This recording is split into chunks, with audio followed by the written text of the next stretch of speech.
Welcome, this is my quaint little game room. It's nothing fancy, but I'm proud to have a space like this. You could technically call this a man cave, except without those bougie amenities. This was previously unused storage space in the basement, and half of it's still that, but the other half is where the fun stuff happens. There's a lot that went into this layout, and I want to show you around and share how this room came to be. Let's start with the most exciting part of the game room, the main TV area. As you can probably guess, this is where most of my comfy gaming sessions take place. It's not the prettiest setup. The random wood and IKEA shelving units do not match at all, but hey, they're very practical for housing every single setup I've needed up to this point. This is quite an old flat screen from the early 2010s, but it's honestly been my favorite TV I've ever had.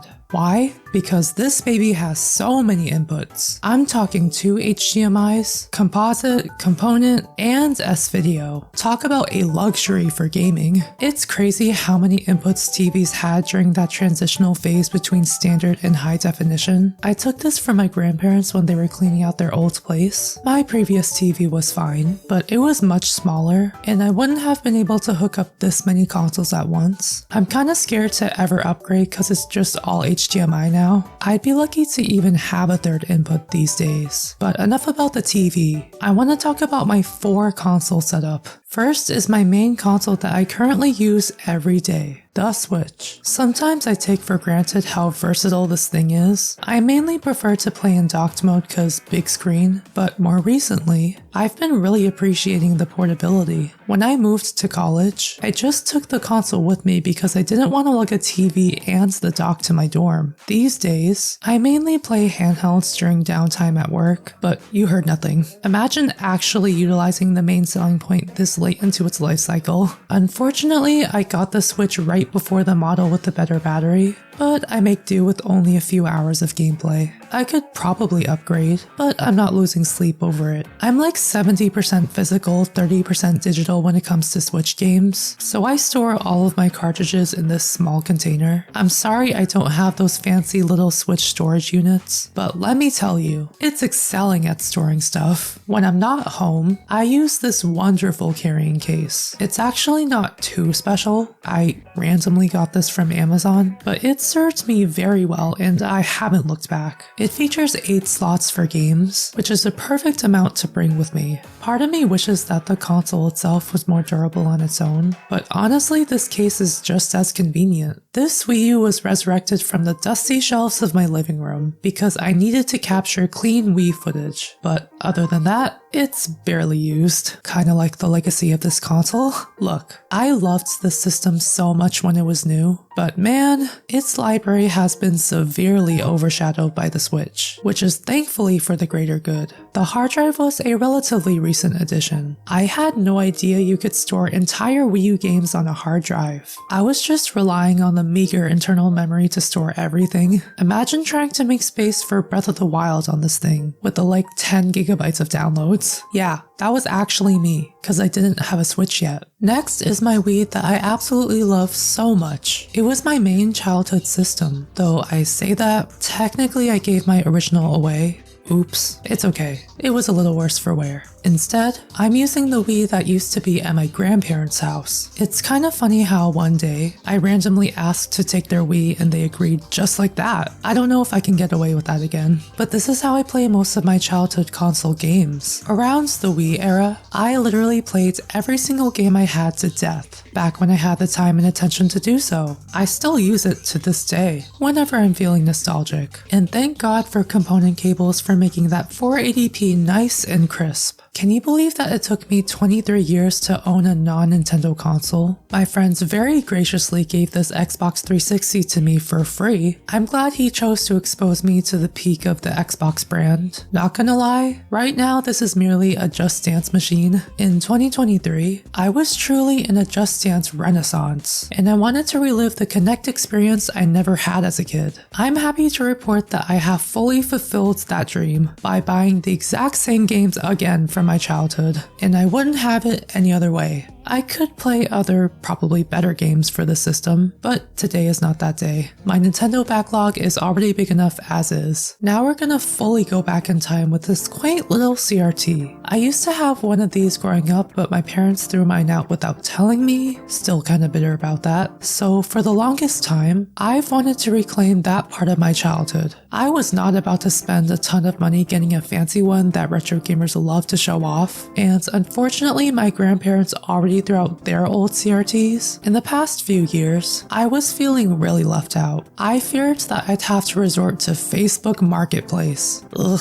scary. But thankfully, my good friend from college had a roommate that was looking to get rid of his CRT. Knowing that I was on the lookout for one, he generously donated this very one to me, which honestly came out of nowhere. Not gonna lie, it's a little smaller than what I was expecting, and it's got a few problems. There are these white scan lines that I can't get rid of, and the display itself is a little warped in some places, but I still appreciate having this kind of TV back in the first place. As for consoles, this thing is primarily used for my N64, which is my Pokemon Gen 2 station at this point, cause 99% of the time, Stadium 2 is in there. I do have a separate container for my other N64 carts, which I barely touch, cause these games are on NSO now, but at least I can say that I own them. But there is a good reason why Stadium 2 is always here, cause it makes me appreciate the older way that games used to connect. All of it still works to this day, somehow. Yes, I actually used the N64 transfer packs in 2024. It really does enhance the retro Pokemon experience for me. And last but definitely not least is the GameCube. This is spiritually my cousin's long-lost console that my other close friend generously gave me. I don't know what my luck is with people just giving me free stuff. I'm not complaining. Don't tell my friend. But this console was unused for a year. I'm sorry, it was just not that practical yet since I already had my Wii. But now with this retro setup, it does actually have a purpose of unlocking the ultimate childhood nostalgia. It really only plays the same GameCube games I had growing up, but at least the blurry CRT image helps distinguish it from the cleaner Wii image. The game room also happens to house my PC workstation. I do all of my editing, drawing, and sometimes PC gaming here. You can see my attempts to make the room less echoey with these foam pads because I can't afford those professional ones. I think they've been helping, but it could also be placebo. I can only soundproof a giant room so much with my little budget. Yes, I have 3 separate monitors, one being my beloved XP pen drawing tablet, and I have a gaming chair. So I must be a certified gamer at this point. I don't know anything about building PCs, but thankfully my mom's friend graciously built one for me, and it definitely wasn't cheap.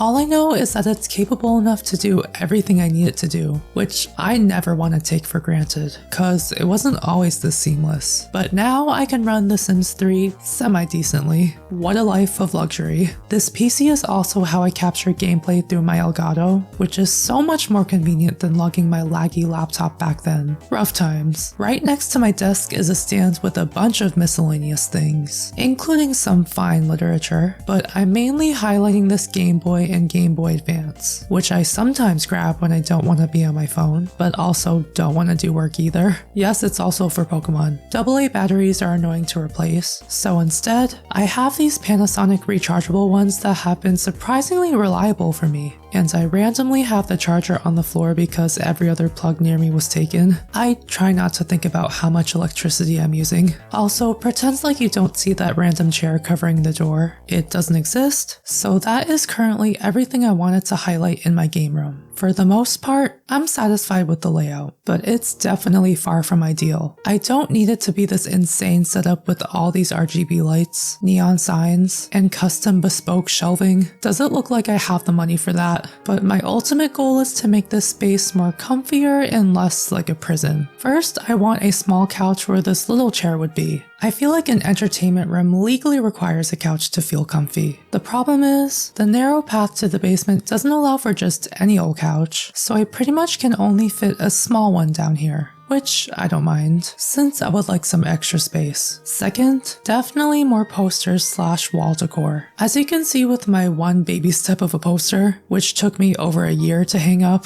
it does help liven up the space a tiny bit. I've really underestimated wall decor throughout my life. I used to think of it as a frivolous expense, but man, trying to play games and do work with blank walls is just not the vibe. Third, some better matching rugs. I'm very satisfied with this brown rug because it covers the important parts of the room, like my desk and main TV, but the other half of the space was still covered in cold, hard tile. So my mom kindly got me this black rug that's meant for vehicles. I still appreciate it, but it's quite the eyesore. I'd like to have another rug with the same size to properly cover the entire floor, preferably also brown, but that'll have to wait cause god, rugs can be expensive or hideous. And lastly, maybe some big curtains to help divide the room and reduce the massive reverb in here. I think about audio quality way too much. I'm sure there's some psychological effect of my environment shaping my mindset or whatever. I just want to make this space as welcoming as possible whenever I come down here. So why exactly did I choose this specific space to be my game room / workstation? 2 reasons. Number 1, it's by far the quietest room of my house that allows me to record my audio. I swear to God that my street has the most annoying vehicles passing by. I'm talking about motorcycles, loud engines, blasting music, emergency vehicles, everything you can imagine. All of them can easily cause a ruckus just a few minutes apart. And even though I'm the only one who cares about my recording quality this much, it still bothers me. I envy those who can just record their audio in one fell swoop. Consider yourselves lucky. And since a lot of my video work requires capturing gameplay, I figured I'd just move most of my consoles down here too. Number 2, for most of my life, I've either played games in the living room or bedroom. I never disliked playing games there, but they both have their drawbacks. The living room is more communal by nature, which isn't the best for privacy or full immersion. The bedroom is better, but it's just a bit too close to bedtime, where I can easily make excuses to game all night. My sleep schedule would hate me for that. Something about how my bedroom should only be a place to sleep.